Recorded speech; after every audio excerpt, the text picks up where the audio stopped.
Capítulo 3. La percepción inocente. Sección primera. Expiación sin sacrificio. 1. Hay otro punto que debe quedar perfectamente claro antes de que pueda desaparecer cualquier residuo de temor que aún esté asociado con los milagros. La crucifixión no estableció la expiación, fue la resurrección la que lo hizo. Son muchos los cristianos sinceros que no han entendido esto correctamente. Nadie que esté libre de la creencia en la escasez podría cometer tal equivocación. Si se examina la crucifixión desde un punto de vista invertido, parece como si Dios hubiese permitido e incluso fomentado el que uno de sus hijos sufriese por ser bueno. Esta desafortunada interpretación, que surgió como resultado de la proyección, ha llevado a muchas personas a vivir sumamente atemorizadas de Dios. Tales conceptos antirreligiosos se infiltran en muchas religiones. El auténtico cristiano, sin embargo, debería hacer una pausa y preguntarse: ¿cómo iba a ser posible esto? ¿Cómo iba a ser posible que Dios mismo fuese capaz de albergar el tipo de pensamiento que sus propias palabras han señalado claramente que es indigno de su Hijo? 2. La mejor defensa, como de costumbre, consiste en no atacar la posición de otro, sino más bien en proteger la verdad. No es muestra de sensatez aceptar un concepto si para justificarlo tienes que invertir todo un marco de referencia. Este procedimiento es doloroso en sus aplicaciones menores y verdaderamente trágico a una escala mayor. Con frecuencia, la persecución termina siendo un intento de justificar la terrible y errónea percepción de que Dios mismo persiguió a su propio Hijo en nombre de la salvación. Ni siquiera las palabras mismas tienen sentido. Superar esto ha sido sumamente difícil, pues si bien este error no es más difícil de corregir que cualquier otro, son muchos los que no han estado dispuestos a abandonarlo en vistas de su eminente valor como defensa.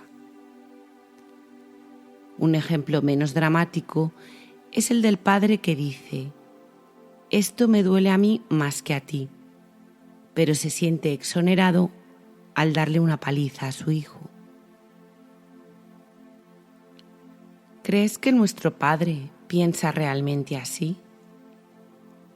Es tan esencial eliminar cualquier pensamiento de este tipo que debemos asegurarnos de que nada semejante permanezca en tu mente.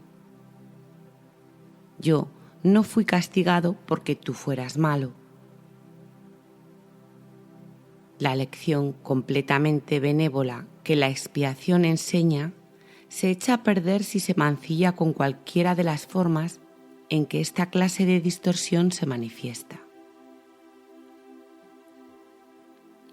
3.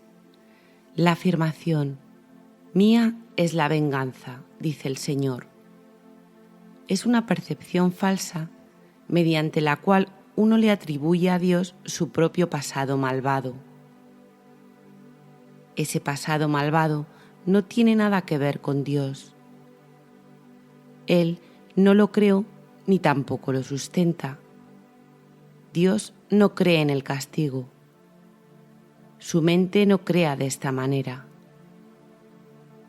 Dios no tiene nada contra ti por razón de tus malas acciones. ¿Cómo sería posible entonces que me hubiese acusado a mí por ellas? Asegúrate de que reconoces cuán absolutamente imposible es esta suposición y también de que procede enteramente de la proyección. Este tipo de error es responsable de una multitud de errores similares, incluyendo la creencia de que Dios rechazó a Adán y lo expulsó del jardín del Edén. Quizá por eso piensas a veces que no te estoy guiando bien. He tomado las máximas precauciones para usar palabras que sean casi imposibles de distorsionar, pero siempre es posible tergiversar los símbolos si así se desea. 4. El sacrificio es una noción que Dios desconoce por completo. Procede únicamente del miedo, y los que tienen miedo pueden ser crueles. Cualquier forma de sacrificio es una violación de mi exhortación a que debes ser misericordioso, tal como tu Padre en el cielo lo es. A muchos cristianos les ha resultado difícil darse cuenta de que esto les atañe a ellos. Los buenos maestros nunca aterrorizan a sus estudiantes. Aterrorizar es atacar, y como resultado de ello se produce un rechazo de lo que el maestro ofrece, malográndose así el aprendizaje. 5. Se me ha llamado correctamente el Cordero de Dios que quita los pecados del mundo, mas quienes representan al Cordero manchado de sangre no entienden el significado del símbolo. Si se entiende correctamente, es un símbolo muy simple que habla de mi inocencia. El león y el cordero tendidos el uno junto al otro simbolizan que la fuerza y la inocencia no están en conflicto, sino que coexisten naturalmente en paz. Bienaventurados los puros de corazón, porque ellos verán a Dios, es otra forma de decir lo mismo. Una mente pura conoce la verdad y en eso radica su fuerza. No confunde la destrucción con la inocencia, porque asocia la inocencia con la fuerza y no con la debilidad. 6. La inocencia es incapaz de sacrificar nada, porque la mente inocente dispone de todo y solo se esfuerza por proteger su plenitud. No puede proyectar. Tan solo puede honrar a otras mentes, porque honrar a otros es el saludo natural de los verdaderamente amados hacia los que son como ellos. El Cordero quita los pecados del mundo en el sentido de que el estado de inocencia o gracia es uno en el que el significado de la expiación es perfectamente obvio. La expiación carece por completo de ambigüedad. Es perfectamente inequívoca porque existe en la luz. Únicamente los intentos de ocultarla en las tinieblas han hecho que sea inaccesible para aquellos que eligen no ver. 7. La expiación de por sí solo irradia verdad. Es, por lo tanto, el epítome de la mansedumbre y derrama únicamente bendiciones. No podría hacer eso si procediese de cualquier otra fuente que no fuera la perfecta inocencia. La inocencia es sabiduría porque no tiene conciencia del mal, y el mal no existe. No obstante, es perfectamente consciente de todo lo que es verdad. La resurrección demostró que nada puede destruir a la verdad. El bien puede resistir cualquier clase de mal. al igual que la luz disipa cualquier clase de oscuridad. La expiación es, por lo tanto, la lección perfecta. Es la demostración concluyente de que todas las demás lecciones que enseñé son ciertas. Si puedes aceptar esta generalización ahora, no tendrás necesidad de aprender muchas otras lecciones de menor importancia. Basta con que creas esto para que te liberes de todos tus errores. 8. La inocencia de Dios es el verdadero estado mental de su Hijo. En ese estado tu mente conoce a Dios, pues Dios no es algo simbólico. Dios es un hecho. Cuando conoces a su Hijo tal como es, te das cuenta de que la expiación y no el sacrificio es la única ofrenda apropiada para el altar de Dios, en el que solo la perfección tiene cabida. El entendimiento de los inocentes es la verdad.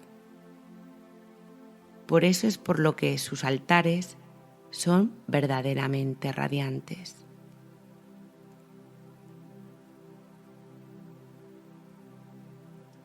Sección segunda. Los milagros y la percepción verdadera. 1. He afirmado que los conceptos básicos a los que este curso hace referencia no admiten grados. Algunos conceptos fundamentales no pueden entenderse en función de sus opuestos. Es imposible concebir la luz y la oscuridad, o todo y nada, como posibilidades compatibles. Estos conceptos son o completamente verdaderos o completamente falsos. Es esencial que te des cuenta de que tu pensamiento seguirá siendo errático hasta que te comprometas firmemente con la luz o con la oscuridad. No obstante, un compromiso firme con la oscuridad o con la nada es imposible. No hay nadie que haya vivido que no haya experimentado alguna luz o alguna cosa. Nadie es capaz, pues, de negar completamente la verdad, aunque piense que puede. 2. La inocencia no es un atributo parcial. No es real hasta que es total. Los que son parcialmente inocentes a veces tienden a actuar de manera insensata. Su inocencia no pasa a ser sabiduría mientras no se convierta en un punto de vista de aplicación universal. La percepción verdadera o percepción inocente significa que nunca percibes falsamente y que siempre ves correctamente. Dicho de una manera más llana, significa que nunca ves lo que no existe, pero siempre ves lo que sí existe. 3. Cuando no tienes confianza en lo que alguien va a hacer, estás dando testimonio de tu creencia de que esa persona no está en su mente recta. Difícilmente puede ser ese un marco de referencia basado en el milagro. Esa falta de confianza produce asimismo el efecto desastroso de negar el poder del milagro. El milagro percibe todo tal como es. Si lo único que existe es la verdad, lo único que la mentalidad recta puede ver es perfección. He dicho que solo lo que Dios crea o lo que tú creas con la misma voluntad existe realmente. Eso es, pues, lo único que los inocentes pueden ver. Los inocentes no sufren de una percepción distorsionada. 4. Tienes miedo de la voluntad de Dios porque has usado tu mente, que Él creó a semejanza de la suya, para crear falsamente.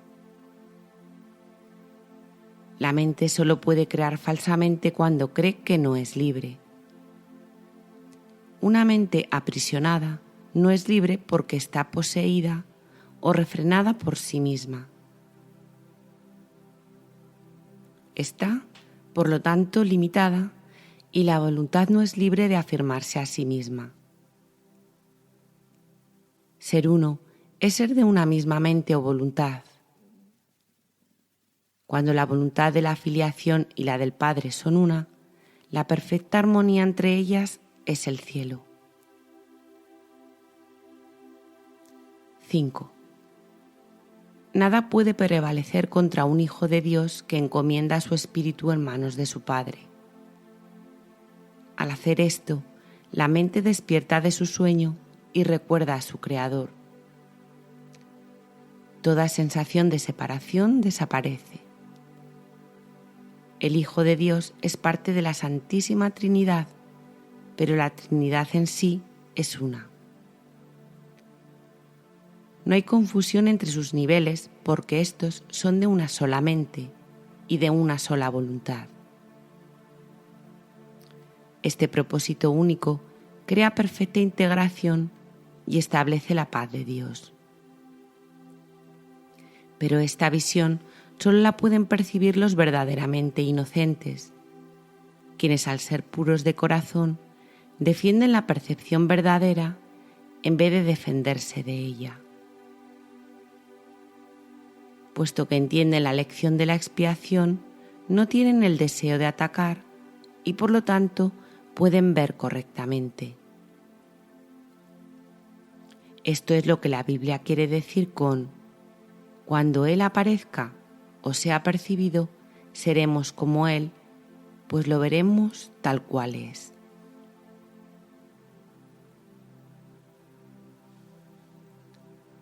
―6. La manera de corregir las distorsiones es dejando de tener fe en ellas y depositándolas únicamente en lo que es verdad.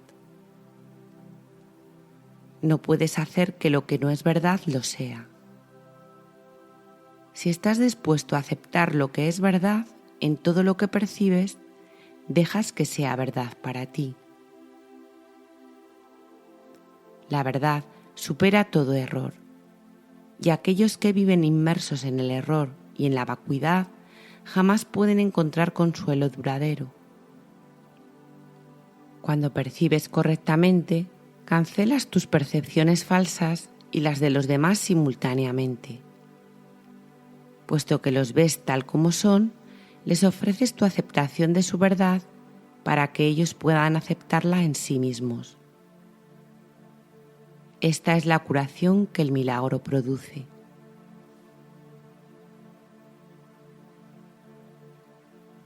Sección tercera.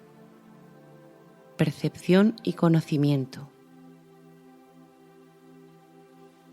1. Hemos estado haciendo hincapié en la percepción y apenas hemos hablado del conocimiento. Esto ha sido así porque la percepción tiene que ser corregida antes de que puedas llegar a saber nada. Saber es tener certeza. La incertidumbre significa que no sabes. El conocimiento es poder porque goza de certeza y la certeza es fuerza. La percepción es temporal. Al ser un atributo de la creencia en el espacio y en el tiempo, es susceptible de producir miedo o amor. Las percepciones falsas producen miedo y las verdaderas fomentan el amor, mas ninguna de ellas brinda certeza porque toda percepción está sujeta a cambios. Por eso es por lo que la percepción no es conocimiento.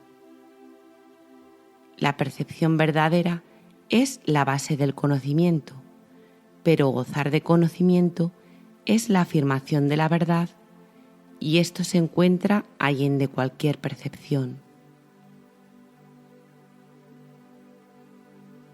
2. Todas tus dificultades proceden del hecho de que no te reconoces a ti mismo, ni reconoces a tu hermano, ni reconoces a Dios. Reconocer significa conocer de nuevo, implicando que antes gozabas de conocimiento. Puedes ver de muchas maneras debido a que la percepción entraña interpretación, y eso quiere decir que no es íntegra ni consciente. El milagro, al ser una manera de percibir, no es conocimiento. Es la respuesta correcta a una pregunta, mas cuando sabes, no preguntas. El primer paso en el proceso de deshacer lo ilusorio es cuestionar su realidad. El milagro, la respuesta correcta, lo corrige. Dado que las percepciones cambian, su dependencia del tiempo es obvia. La forma en que percibes en cualquier momento dado determina tu comportamiento y las acciones solo pueden tener lugar en el tiempo. El conocimiento es intemporal porque la certeza es algo incuestionable. Cuando sabes, dejas de hacer preguntas. 3. La mente que cuestiona se percibe a sí misma en el tiempo y por lo tanto busca respuestas para el futuro. Y la mente no receptiva cree que el futuro va a ser igual que el presente. Eso da lugar a un estado de aparente estabilidad que es normalmente un intento de contrarrestar el miedo subyacente de que el futuro va a ser peor que el presente. Este miedo coarta enteramente la tendencia a cuestionar. 4. La verdadera visión es la percepción natural de la visión espiritual, pero es todavía una corrección en vez de un hecho. La visión espiritual es simbólica, por lo tanto, no es un instrumento de conocimiento. Es no obstante un medio de percepción correcta, lo cual la sitúa dentro del propio ámbito del milagro.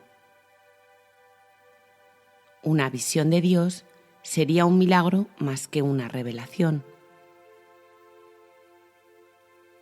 El hecho en sí de que la percepción esté involucrada demuestra que la experiencia no pertenece a la esfera del conocimiento. De ahí que las visiones, por muy santas que sean, son efímeras. 5. La Biblia te exhorta a que te conozcas a ti mismo, o lo que es igual, a que tengas certeza. La certeza es siempre algo propio de Dios.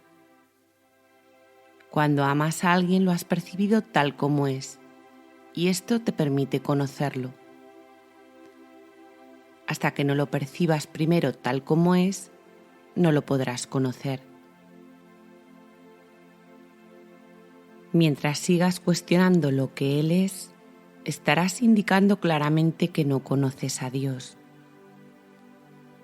La certeza no requiere acción.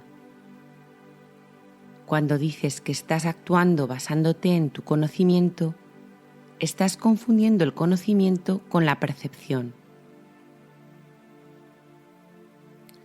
El conocimiento provee la fuerza para el pensamiento creador, no para la acción recta. La percepción, el milagro y la acción están estrechamente vinculados. El conocimiento es el resultado de la revelación y genera solo pensamiento. La percepción, aun en su forma más espiritualizada, incluye el cuerpo. El conocimiento procede del altar interno y es intemporal porque goza de certeza. No es lo mismo percibir la verdad que conocerla. 6. una percepción correcta es necesaria antes de que Dios pueda comunicarse directamente con sus altares, los cuales Él estableció en sus hijos. En dichos altares es donde Él puede comunicar su certeza, y su conocimiento inevitablemente brindará paz. Dios no es un extraño para sus hijos, ni sus hijos son extraños entre sí. El conocimiento precedió tanto a la percepción como al tiempo, y finalmente los reemplazará. Ese es el verdadero significado de el alfa y la omega, el principio y el fin, y de antes de que Abraham naciese, era yo. La percepción puede y debe ser estabilizada, pero el conocimiento ya es estable. Teme a Dios y observa sus mandamientos, pasa a ser, conoce a Dios y acepta su certeza. 7. Si atacas el error que ves en otro, te harás daño a ti mismo. No puedes conocer a tu hermano si lo atacas. Los ataques siempre se lanzan contra extraños. Al percibir falsamente a tu hermano, lo conviertes en un extraño y por lo tanto no puedes conocerlo. Y al haberlo convertido en un extraño, le tienes miedo. Percíbelo correctamente para que lo puedas conocer. En la creación de Dios no hay extraños. Para poder crear como Él creó, tan solo puedes crear lo que conoces y lo que, por ende, aceptas como tuyo. Dios conoce a sus hijos con absoluta certeza. Los creó conociéndolos. Los reconoce perfectamente. Cuando ellos no se reconocen entre sí, no lo reconocen a Él.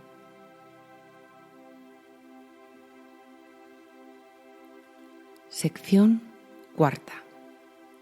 El error y el ego. 1. Las capacidades que ahora posees no son sino sombras de tu verdadera fuerza. Todas las funciones que tienes actualmente están divididas y son susceptibles de ser cuestionadas y puestas en duda. Esto se debe a que no tienes certeza acerca de cómo las vas a usar y por consiguiente eres incapaz de gozar de conocimiento. E igualmente eres incapaz de gozar de conocimiento porque todavía percibes sin amor. Antes de que la separación introdujese la noción de grados, aspectos e intervalos, la percepción no existía. El espíritu no tiene niveles y todo conflicto surge como consecuencia del concepto de niveles. Solo los niveles de la Trinidad gozan de unidad. Los niveles producidos por la separación no pueden sino estar en conflicto. Esto se debe a que ninguno de ellos significa nada para los demás. 2. La conciencia, el nivel de la percepción, fue la primera división que se introdujo en la mente después de la separación, convirtiendo a la mente de esta manera en un instrumento perceptor en vez de un instrumento creador. La conciencia ha sido correctamente identificada como perteneciente al ámbito del ego. El ego es un intento de la mente errada para que te percibas a ti mismo tal como deseas ser, en vez de como realmente eres. Sin embargo, solo te puedes conocer a ti mismo como realmente eres, ya que de eso es de lo único que puedes estar seguro. Todo lo demás es cuestionable. 3. El ego es el aspecto inquisitivo del ser que surgió después de la separación, el cual fue fabricado en vez de creado. Es capaz de hacer preguntas, pero no de percibir respuestas significativas, ya que éstas entrañan conocimiento y no se pueden percibir. La mente está, por consiguiente, confusa porque solo la mentalidad uno está exenta de confusión. Una mente separada o dividida no puede sino estar confundida. Tiene necesariamente que sentirse incierta acerca de lo que es. Y no puede sino estar en conflicto, puesto que está en desacuerdo consigo misma. Esto hace que sus aspectos sean extraños entre sí, y esta es la esencia de la condición propensa al miedo, en la que el ataque siempre es posible. Tal como te percibes a ti mismo, tienes todas las razones del mundo para sentirte atemorizado. De ahí que no te puedas liberar del miedo hasta que te des cuenta no solo de que no te creaste a ti mismo, sino de que tampoco habrías podido hacerlo. Nunca podrás hacer que tus percepciones falsas sean verdaderas, y tu creación no se ve afectada en modo alguno por tu error. Por eso es por lo que, en última instancia, tienes que optar por subsanar la separación. 4. No se debe confundir la mente que goza de conocimiento con la mentalidad recta, ya que solo esta última está vinculada a la percepción verdadera. Puedes estar en tu mentalidad recta o en tu mentalidad errada, y aun esto es cuestión de grados, lo cual demuestra claramente que ninguna de ellas tiene nada que ver con el conocimiento. El término mentalidad recta se debe entender como aquello que corrige la mentalidad errada y se refiere al estado mental que induce a una percepción fidedigna. Es un estado de mentalidad milagrosa porque sana la percepción errónea, lo cual es ciertamente un milagro en vista de cómo te percibes a ti mismo. 5. La percepción siempre entraña algún uso inadecuado de la mente, puesto que la lleva a áreas de incertidumbre. La mente es muy activa. Cuando elige estar separada, elige percibir. Hasta ese momento, su voluntad es únicamente gozar de conocimiento. Una vez que ha elegido percibir, no puede sino elegir de manera ambigua, y la única forma de escaparse de la ambigüedad es mediante una percepción clara. La mente retorna a su verdadera función solo cuando su voluntad es gozar de conocimiento. Esto la pone al servicio del espíritu, donde la percepción cambia. La mente elige dividirse a sí misma cuando elige inventar sus propios niveles, pero no puede separarse completamente del espíritu, ya que de éste es de donde deriva todo su poder para fabricar o para crear. Aun en la creación falsa, la mente está afirmando su fuente, pues de otro modo simplemente dejaría de existir. Esto último es imposible, no obstante, ya que la mente le pertenece al espíritu que Dios creó y que por lo tanto es eterno. 6. La capacidad de percibir hizo que el cuerpo fuese posible, ya que tienes que percibir algo y percibirlo con algo. Por eso es por lo que la percepción siempre entraña un intercambio o interpretación que el conocimiento no requiere.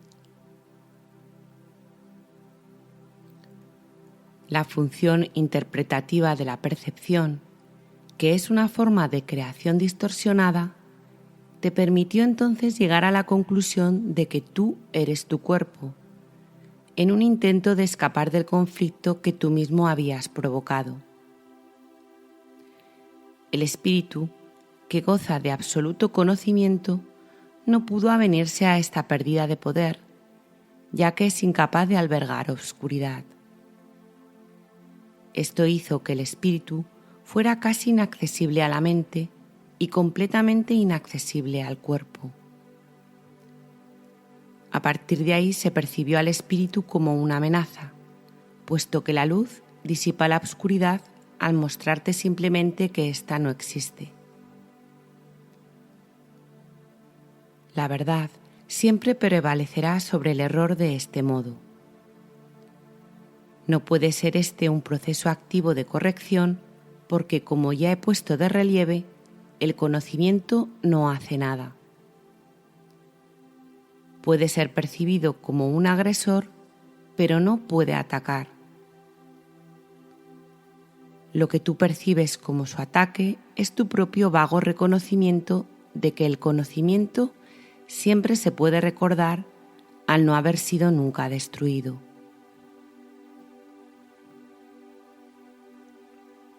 (7)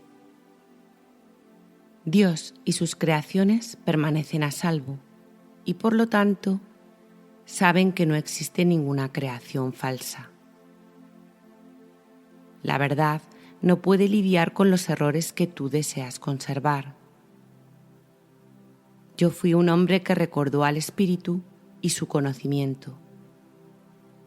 Como hombre, no traté de contrarrestar los errores con el conocimiento, sino de corregir el error de raíz.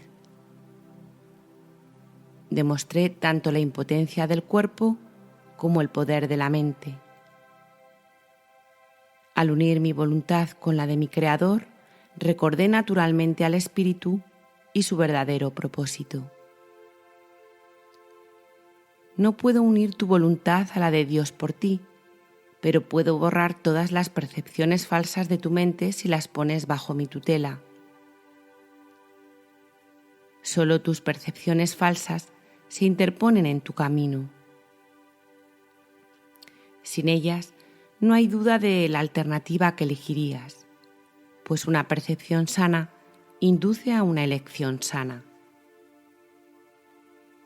No puedo elegir por ti, pero puedo ayudarte a que elijas correctamente.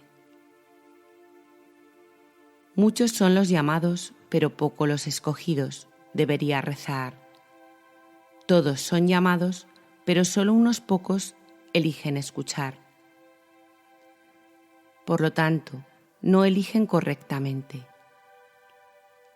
Los escogidos son sencillamente los que eligen correctamente más pronto. Las mentes rectas pueden hacer esto ahora y de este modo hallar descanso para sus almas. Dios te conoce solo en paz y esa es tu única realidad.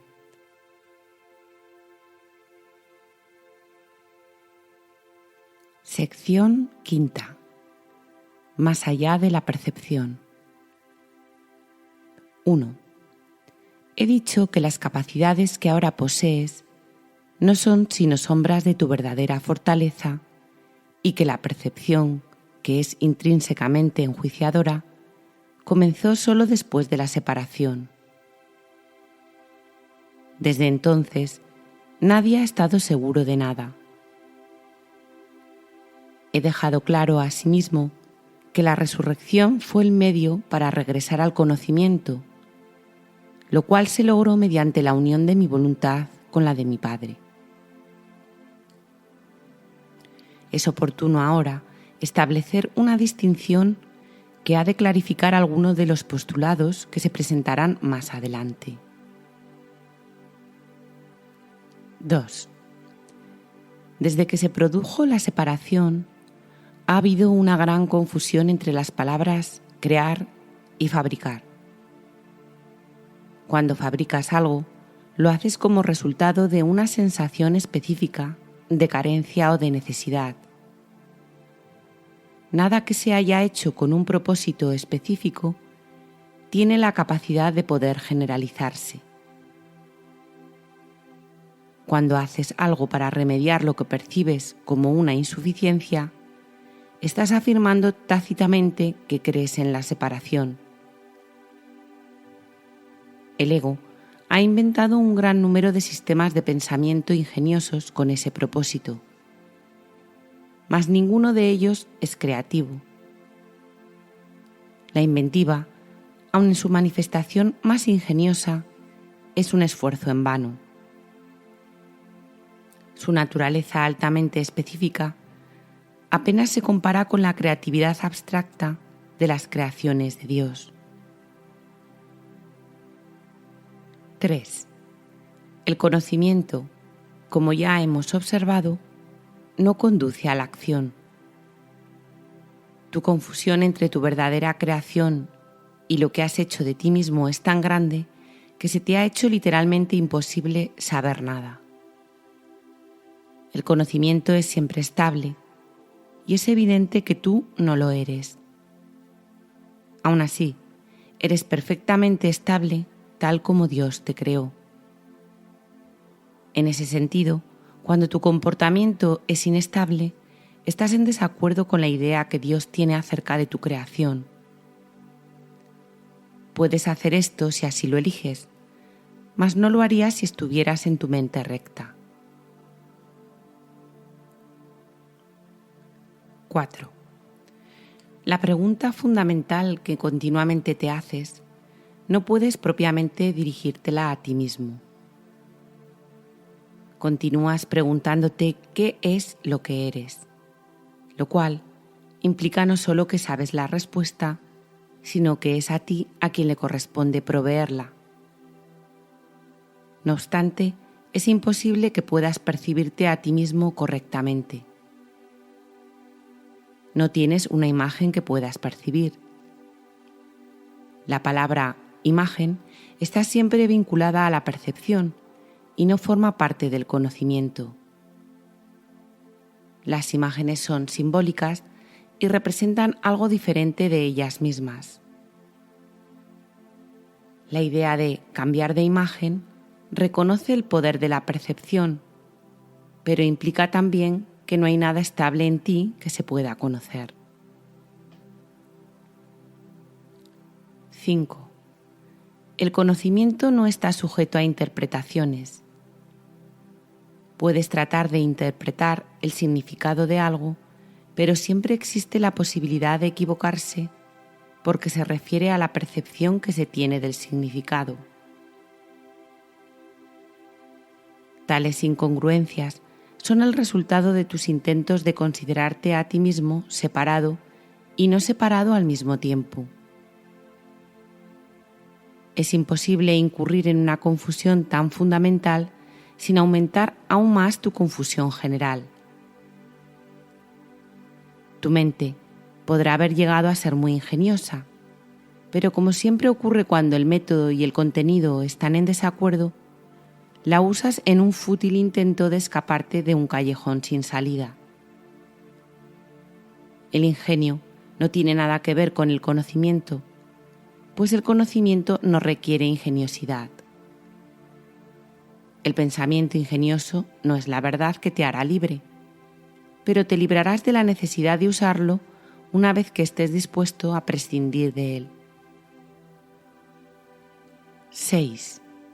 La oración es una forma de pedir algo.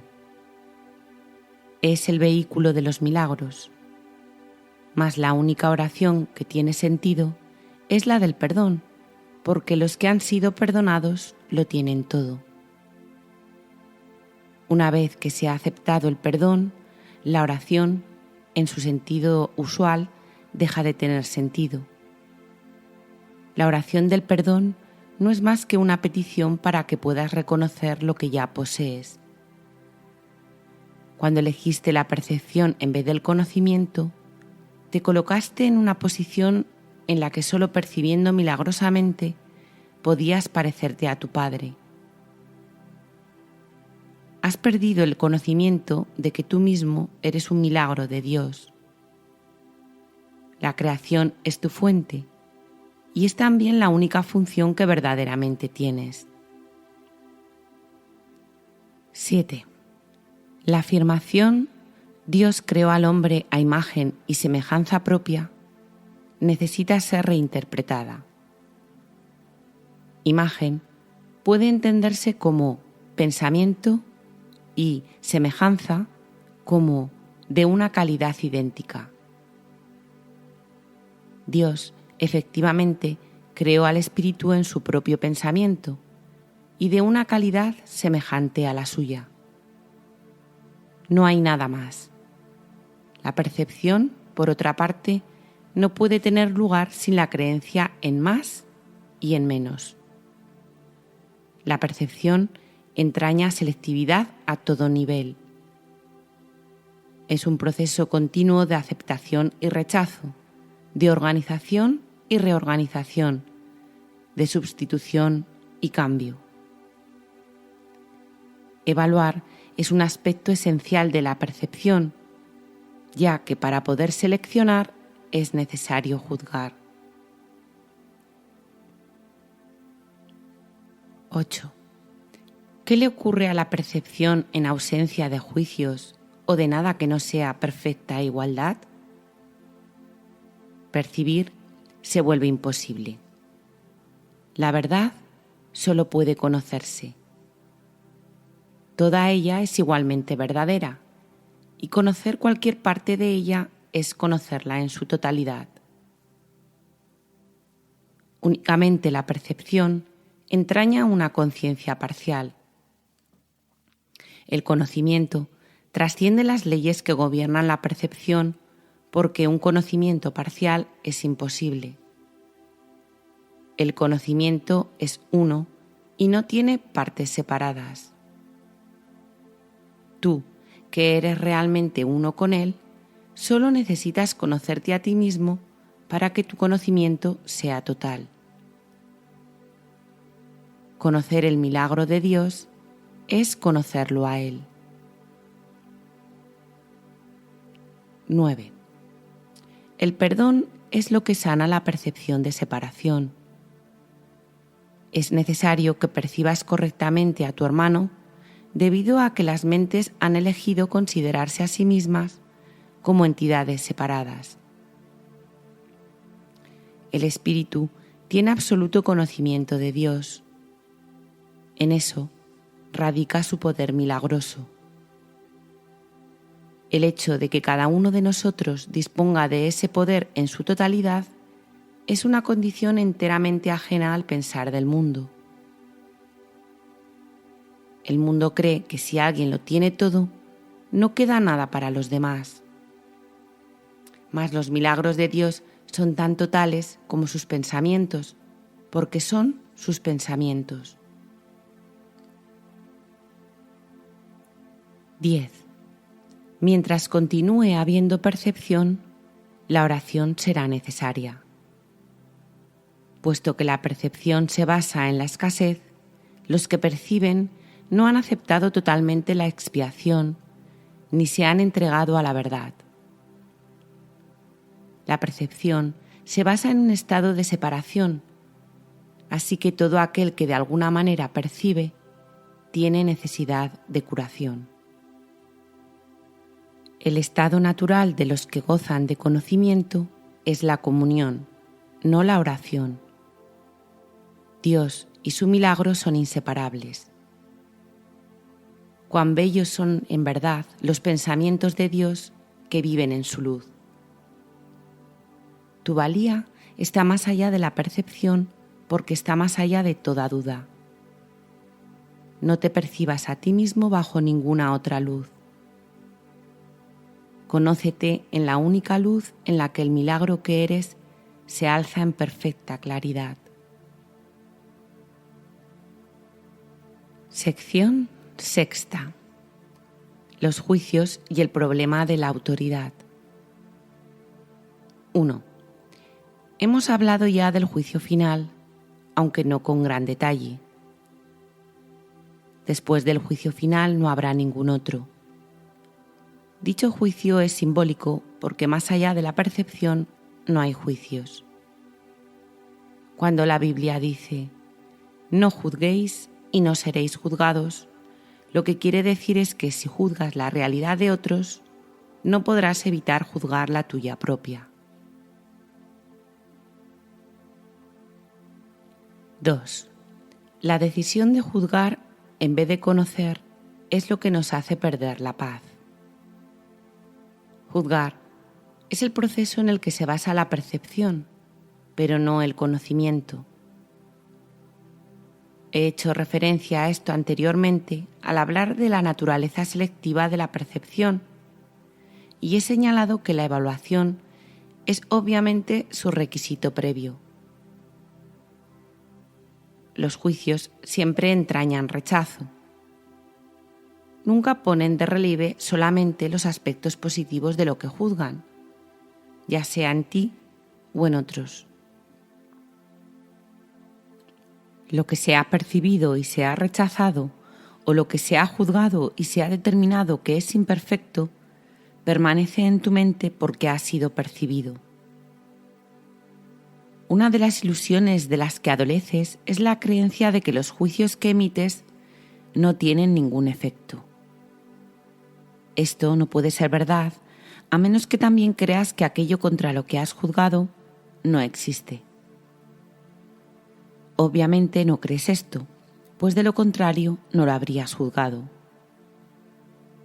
En última instancia, no importa si tus juicios son acertados o no, puesto que en cualquier caso estás depositando tu fe en lo irreal. Esto es inevitable, independientemente del tipo de juicio de que se trate, ya que juzgar implica que abrigas la creencia de que la realidad está a tu disposición para que puedas seleccionar de ella lo que mejor te parezca. 3. No tienes idea del tremendo alivio y de la profunda paz que resultan de estar con tus hermanos o contigo mismo sin emitir juicios de ninguna clase. Cuando reconozcas lo que eres y lo que tus hermanos son, te darás cuenta de que juzgarlos de cualquier forma que sea no tiene sentido. De hecho, pierdes el significado de lo que ellos son precisamente porque los juzgas. Toda incertidumbre procede de la creencia de que es imprescindible juzgar. No tienes que juzgar para organizar tu vida y definitivamente no tienes que hacerlo para organizarte a ti mismo. En presencia del conocimiento, todo juicio queda automáticamente suspendido, y este es el proceso que le permite al conocimiento reemplazar a la percepción. 4. Tienes miedo de todo aquello que has percibido y te has negado a aceptar. Crees que por haberte negado a aceptarlo has perdido control sobre ello. Por eso es por lo que lo ves en pesadillas o disfrazado bajo apariencias agradables en lo que parecen ser tus sueños más felices. Nada que te hayas negado a aceptar puede ser llevado a la conciencia. De por sí no es peligroso, pero tú has hecho que a ti te parezca que lo es. 5. Cuando te sientes cansado es porque te has juzgado a ti mismo como capaz de estar cansado. Cuando te ríes de alguien es porque lo has juzgado como poco valioso. Cuando te ríes de ti mismo no puedes por menos que reírte de los demás, aunque solo sea porque no puedes tolerar la idea de ser menos que ellos. Todo esto hace que te sientas cansado, ya que es algo básicamente descorazonador. No eres realmente capaz de estar cansado, pero eres muy capaz de agotarte a ti mismo. La fatiga que produce el juzgar continuamente es algo prácticamente intolerable. Es curioso que una habilidad tan debilitante goce de tanta popularidad. No obstante, si deseas ser el autor de la realidad, te empeñarás en aferrarte a los juicios. También les tendrás miedo al creer que algún día serán usados contra ti. Sin embargo, esta creencia solo puede existir en la medida en que creas en la eficacia de los juicios como un arma para defender tu autoridad. 6. Dios ofrece únicamente misericordia. Tus palabras deben reflejar solo misericordia, porque eso es lo que has recibido y eso es lo que deberías dar. La justicia es un expediente temporal o un intento de enseñarte el significado de la misericordia. Es juzgadora únicamente porque tú eres capaz de cometer injusticias. 7. He hablado de distintos síntomas, y a ese nivel la variedad de los mismos es casi infinita. Todos ellos tienen, no obstante, una sola causa: el problema de la autoridad. Esta es la raíz de todo mal.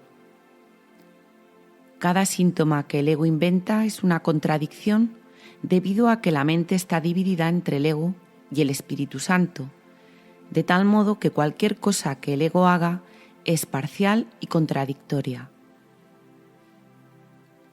Esta posición insostenible es el resultado del problema de la autoridad que, al aceptar como premisa el único pensamiento inconcebible, solo puede producir ideas que a su vez son inconcebibles. 8. El problema de la autoridad es en realidad una cuestión de autoría. Cuando tienes un problema de autoridad es siempre porque crees ser tu propio autor y proyectas ese engaño sobre los demás. Percibes entonces la situación como una en que los demás están literalmente luchando contigo para arrebatarte tu autoría.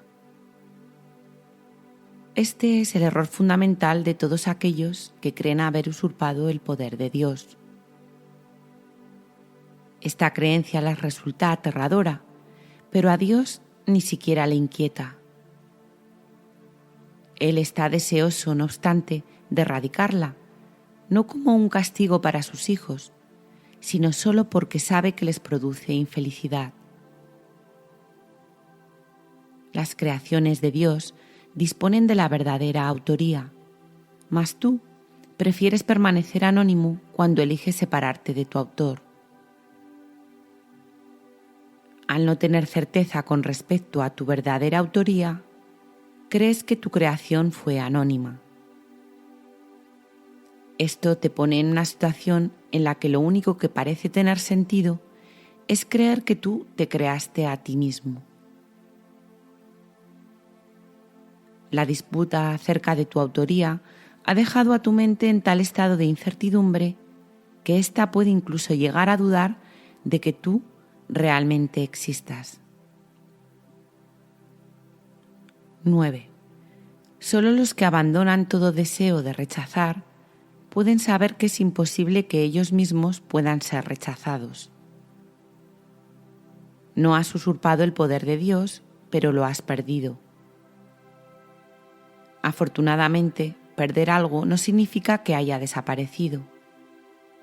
Significa simplemente que no recuerdas dónde está. Su existencia no depende de que puedas identificarlo o incluso localizarlo. Es posible contemplar la realidad sin juzgar y sencillamente saber que está ahí. 10. La paz es el patrimonio natural del espíritu. Todo el mundo es libre de rechazar su herencia, pero no de establecer lo que ésta es. El problema que todos tienen que resolver es la cuestión fundamental de la autoría. Todo miedo procede en última instancia, y a veces por rutas muy tortuosas, de negar la verdadera autoría. La ofensa no es nunca contra Dios, sino contra aquellos que lo niegan. Negar su autoría es negarte a ti mismo la razón de tu paz. de modo que solo te puedes ver a ti mismo fragmentado. Esta extraña percepción es el problema de la autoridad. 11. No hay nadie que de una manera u otra no se sienta aprisionado. Si ese es el resultado de su libre albedrío, tiene, por ende, que considerar que su voluntad no es libre, o de lo contrario, el razonamiento circular de esta premisa sería evidente. El libre albedrío no puede sino conducir a la libertad. Los juicios siempre aprisionan, ya que fragmentan la realidad con las inestables balanzas del deseo. Los deseos no son hechos. Desear implica que ejercer la voluntad no es suficiente. Sin embargo, nadie que esté en su mente recta podría creer que lo que desea es tan real como lo que su voluntad dispone. En vez de busca primero el reino de los cielos, di que tu voluntad sea antes que nada alcanzar el reino de los cielos. Y habrás dicho, sé lo que soy y acepto mi herencia.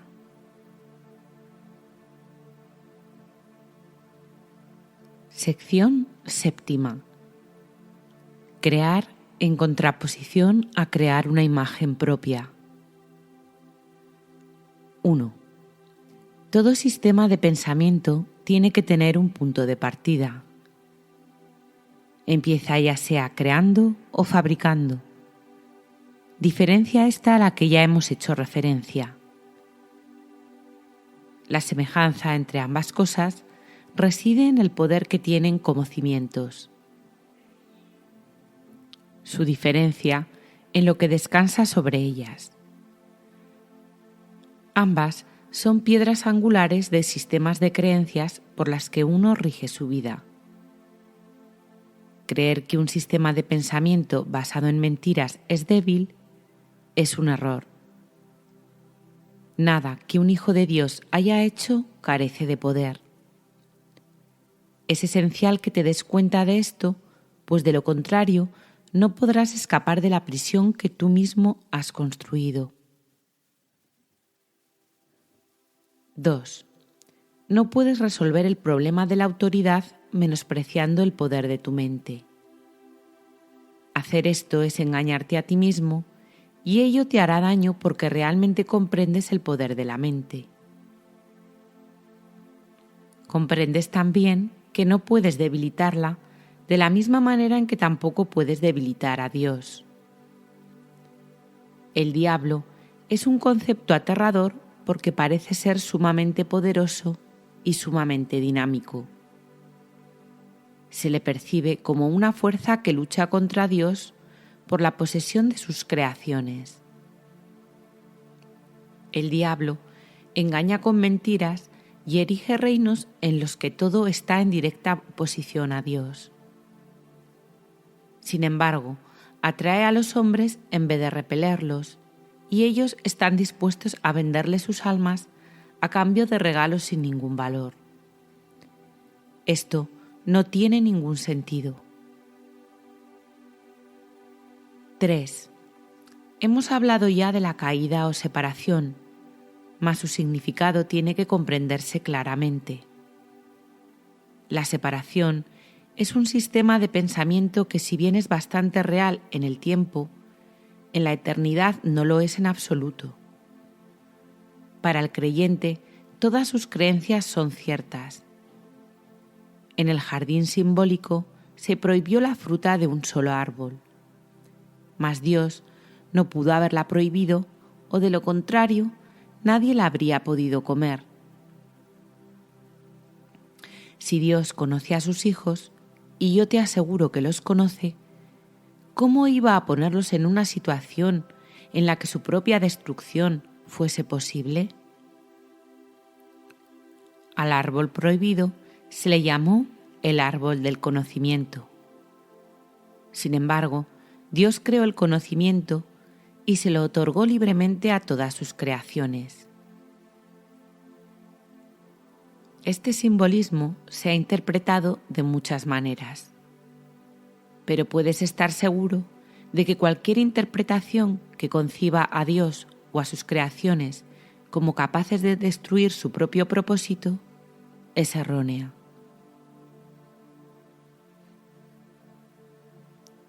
⁴.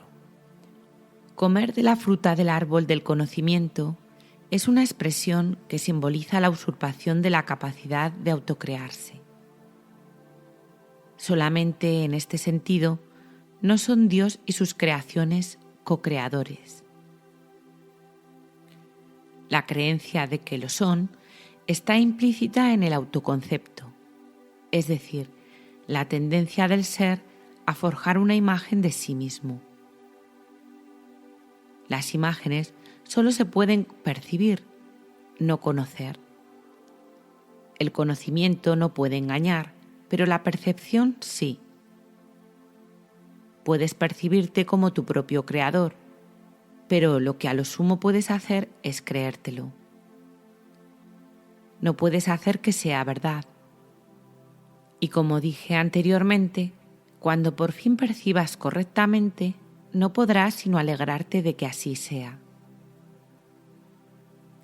Hasta entonces, empero, la creencia de que puedes es la piedra angular de tu sistema de pensamiento y utilizas todas tus defensas para atacar las ideas que podrían ponerla al descubierto.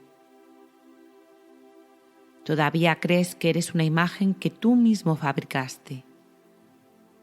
Tu mente está en desacuerdo con el Espíritu Santo en este punto, y no hay posibilidad de que esto se resuelva mientras te empeñes en creer lo que es literalmente inconcebible. Esa es la razón de que no puedas crear y de que tengas miedo de todo lo que fabricas. 5. La mente puede hacer que la creencia en la separación sea muy real y aterradora, y esta creencia es lo que es el diablo. Es una idea poderosa, dinámica y destructiva que está en clara oposición a Dios debido a que literalmente niega su paternidad. Examina tu vida y observa lo que el diablo ha hecho. Pero date cuenta de que eso que ha hecho se desvanecerá completamente a la luz de la verdad, ya que su cimiento es una mentira. El hecho de que Dios te haya creado constituye el único cimiento que no puede ser debilitado, ya que la luz se encuentra en él. Tu punto de partida es la verdad y tienes que retornar a tu origen. Mucho se ha visto desde entonces, pero en realidad no ha ocurrido nada. Tu ser no ha dejado de estar en paz, a pesar de que tu mente está en conflicto. Todavía no has retornado lo suficiente y de ahí que tengas tanto miedo. A medida que te acercas a tu origen, experimentas el miedo a la destrucción de tu sistema de pensamiento como si se tratase del miedo a la muerte. Pero la muerte no existe, o que existe es la creencia en la muerte. 6. La rama que no da fruto será cortada y se secará. Alégrate de que sea así. La luz brillará desde el verdadero cimiento de la vida y tu forma de pensar quedará corregida. No puede ser de otra manera. Tú, que tienes miedo de la salvación, estás eligiendo la muerte. Vida y muerte, luz y obscuridad, conocimiento y percepción son conceptos irreconciliables. Creer que se pueden reconciliar es creer que Dios y su Hijo no pueden reconciliarse. Solo la unicidad del conocimiento está libre de conflicto. Tu reino no es de este mundo porque te fue dado desde más allá de él. La idea de un problema de autoridad tiene sentido únicamente en este mundo.